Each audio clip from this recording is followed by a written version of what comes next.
So this is an essay I had started writing regarding Synthetic Man and his talking about being an agnostic. Often his chat likes to clash with him on his comments about faith in God being a cope. Rather than talk about Synthetic Man in particular, however, I thought it best to broaden the scope and address things more generally. And this way I don't look like I'm trying to get him to reorient his thinking in a manner that I would personally prefer. And I simply do not want to come across as audacious. So instead I will talk about what I do know. Let me start out by saying this video is not an attempt to convert anyone to Christianity, nor is it a specific rebuttal towards Synthetic Man and the things that he has said. The things I'm about to talk about here are of concern for both Christians and non-Christians alike. Hopefully by the end, both parties will have walked away with something worthwhile. Previously on my channel, I talked about the video game Dustborne and said that the game ought to be taken as a gold standard for self-reporting. A great example of that can be found in a clip that is making its rounds on YouTube, and one that I even used in my video as well.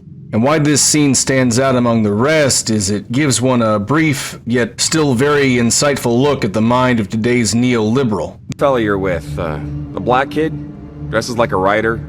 Does he know anything?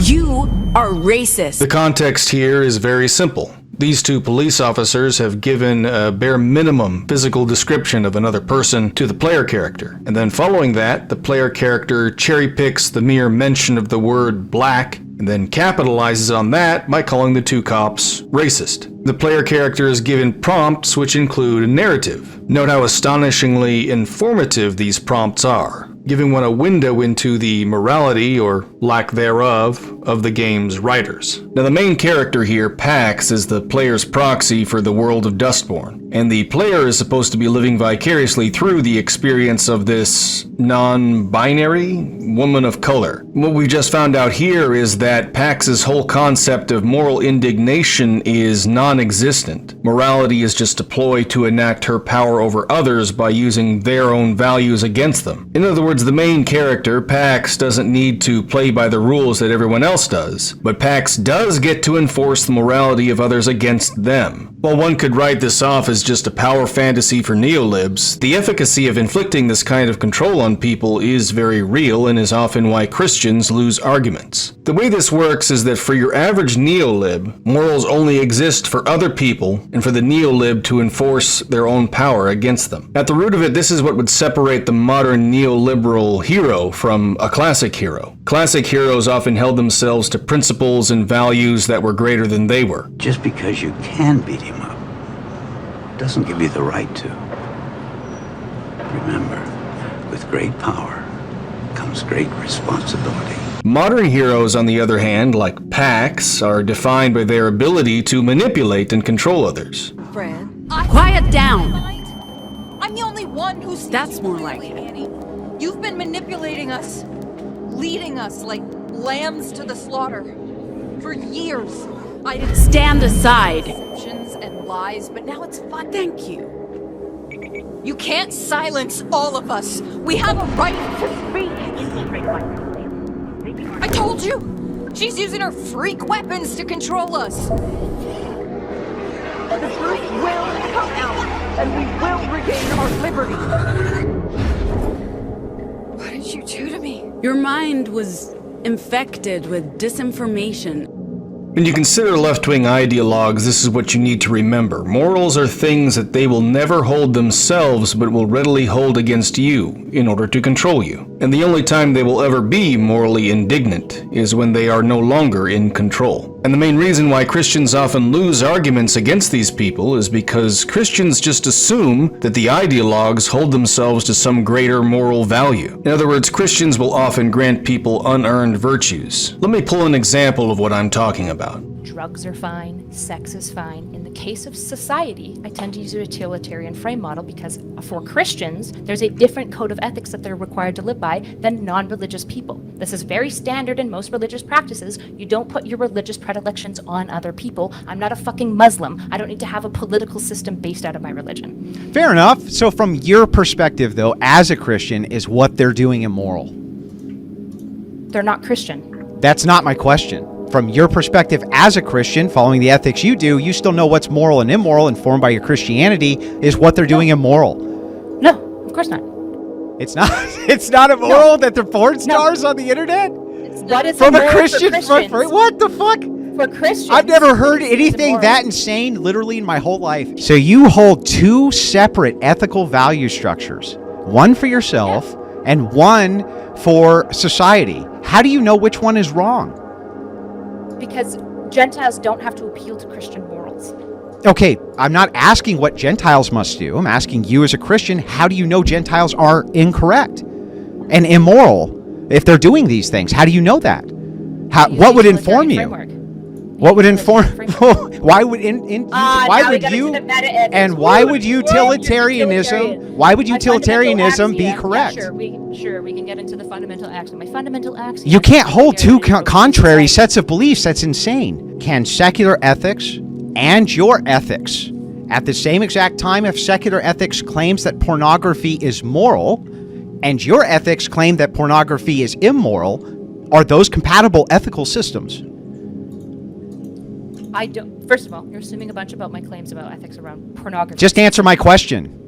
Well, I can't answer your You question. can't answer it because you know what the answer is. So for context, the YouTuber Andrew Wilson is in a debate with another YouTuber, not so erudite, the woman in the top right corner of the side window here. Erudite believes that non-Christians should not be subject to the same moral standards as Christians are. What she doesn't seem to realize is that this puts Christians at a severe disadvantage in any moral argument. Note that Andrew here is also a Christian. However, the way he argues is not to allow other people to have their worldviews by fiat, since anything of a non-Christian persuasion must necessarily prove itself first, in order to be of substance in any realm of argumentation. To the point, the root of why many people, but especially Gen Z and millennials, are not attracted to or have rejected Christianity outright is because in embracing liberalism, the Christian church now appears weak and spineless. Christianity in general is unattractive to younger conservative people, but to men in particular. Today's Christians have for far too long gimped themselves when it comes to discussing not only faith in Jesus Christ, but why Christ is even necessary for a functioning society. Modern Christians give far too much leeway to non-Christians, allowing them whatever sets of beliefs they desire, even if those beliefs are inevitably enacted against us in ways that are harmful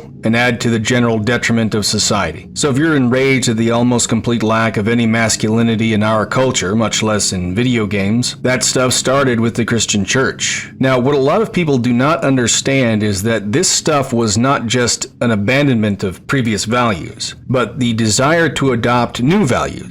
Values which were conceived of as good, but over time have been warped into evil. To any Christians listening to me prattle on here, realize that agnostics and atheists on the right have grounded reasons as to why they are skeptical about Christianity being the solution to progressive wokeism. In fact, those who directly subscribe to Nietzschean philosophies believe that Christianity is the cause of our current ills. Now, why would Christianity be blamed as the cause? Well, think about this. What is liberalism? Well, liberalism is a secular expression of the Christian teaching that the individual is sacred and deserving of protection. Now, what is socialism? Well, socialism is a secular expression of Christian concern for the poor and the downtrodden. And then what is globalism? Globalism is a secular expression of the Christian hope that history is leading to a kingdom of universal peace and justice. While liberalism, socialism, and globalism may be rooted in good things, they are anti-Christian in nature because they have been corrupted and changed from the original intentions of Christian ideals. These new ideals are twisted and evil, like the ring wraiths in The Lord of the Rings, former kings who were corrupted by their hunger for power. This is where we even get the term Antichrist from. The term isn't necessarily associated with a particular person, but people who adopted anti-Christian ideals. Now, what should be readily understood about Christianity is that Christians are inherently a force of chaos. Christians are meant to subvert pagan traditions in addition to age-old concepts of race and ethnicity. When the gospel arrives, things will inevitably fall apart. But the key thing to remember about Christianity is that the world does not just end in subversion. Something new will come about. In other words, Christians do not just subvert for its own sake. There's a telos in mind. an end which is guided by God and we attend to according to our faith in Jesus Christ. If you think about neoliberalism, neoliberal types have a symmetry with actual Christianity. Anti-Christian rhetoric derives its power from Christian beliefs while also twisting it in accordance with the selfish desires of those who wield that power. This is even what Nietzsche noticed about the power of Christ on the cross. Nowadays, power and control are inflicted by those who continually insist that they speak and work on behalf of victims of any variety of human suffering. They derive such power because that power is in semblance with Christ on the cross. But a more zealous Christian society would recognize this victimocracy for what it truly is, a mockery of Christ, and an attempt to use Christ-like sentiments to tyrannize. And so when I talk about Kim Belair, for instance, or other people who have forcefully injected themselves within the video games industry, and their only purpose therein is to subvert and eliminate classical tropes in storytelling, like the traditional male protagonist.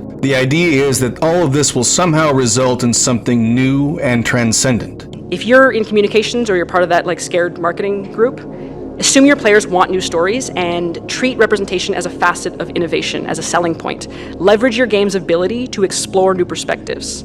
And there's always going to be a positive impact in assuming this. Take a moment here to appreciate just how dangerous this sentiment is. This will always have a positive impact? The only people who talk that way are those with religious fervor. People who are actually trying to innovate would never approach this with the idea that I'm never going to fail. But here it's an assertion without any hindsight, not even a maybe we won't fail, and if so, this is what we have to do instead. No, it's always going to have a positive impact. For reasons. You don't even necessarily need to be a Christian to understand that sentiment. Transcendence is built deep within human desire. That's why the hero's journey is so near and dear to us in mythology. And it is also why the neoliberal types want the hero's journey to be eradicated from history books. So let's circle back and talk about agnostics and atheists on the right. If these people are falling away from liberalism but at the same time are not falling back on Christianity, then where are they being led? In general, Nietzschean populism. And by the way, what I am about to talk about here will help one to better understand why there is a general, as in both on the left and the right, aversion to Donald Trump. Note this is regardless of what Trump actually believes in or will achieve. None of that really matters. What actually matters here is what Trump symbolically represents. Trump represents a rejection of what has been derived from liberal Christianity or anti-Christian beliefs. Trump marks the death knell of liberalism, of socialism, and of globalism. And so if all of those things are done away with, that's good, right?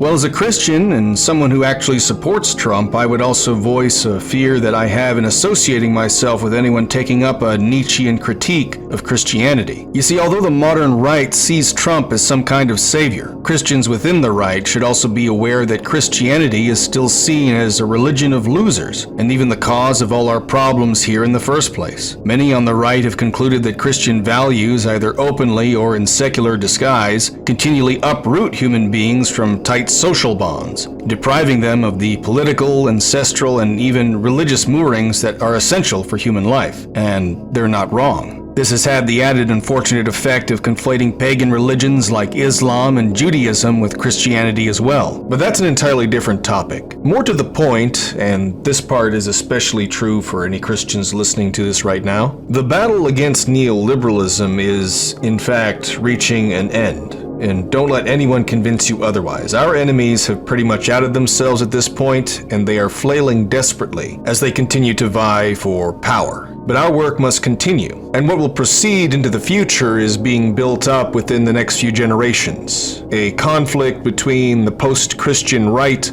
and Christians themselves. In the long run, Christianity will still reign victorious, not because the gospel enables people to achieve personal salvation in the present, but it is only through Christ that the past may be healed. Christian revolutions do not turn believers into orphans. They do not cut people off from an ancestry and estrange them from a culture. Christians do not cancel anyone. Christians are members of a people whose roots are as deep as human history is remembered, and whose genealogy has boasted of saints, sages, and heroes, all of whom were related to each other not through blood or by merit of being born in the same soil, but through their relationship with Jesus Christ.